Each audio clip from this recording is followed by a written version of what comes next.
Prayer is an act of demanding. இயேசு சொன்னார், கேளுங்கள் உங்களுக்கு கொடுக்கப்படும், கூப்பாடு போடுங்கள் என்று அவர் சொல்லவில்லை, கேளுங்கள். அந்த கிரீக் வேர்டு கேளுங்கள் என்கிற வார்த்தைக்கு என்ன வார்த்தைனா டிமாண்ட், டிமாண்டிங். ஏதாகிலும் எனக்கு செய்யக்கூடுமானாலும் ஒருத்தன் வந்தான். அவர் கேட்கிறாரு, உனக்கு விசுவாசம் இருக்கான்றாரு. அதான் தெரியலன்றான். இல்லை இருந்தா ஏதாகிலும் என்ன செய்ய மாட்ட. நீ வீட்டில் ஏதாச்சும் இருக்கிறத பார்த்து பழச போடுங்க, அது வெளியில் இருக்கிறவங்க கேட்குறது. நீ என்ன சொல்ற, ஆஃப் பாயில் போடுங்கம்மா, ஆஃப் பாயில் போட்டு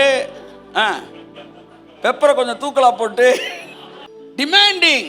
இதைத்தான் இயேசு சொன்னார், கேளுங்கள் கேளுங்கள். All things talks about demanding. The Amplified சொல்லுது, கேளுங்கள் கேளுங்கள், கேட்டுக்கொண்டே இருங்கள், கிடைக்கும் வரைக்கும் கேளுங்கள்.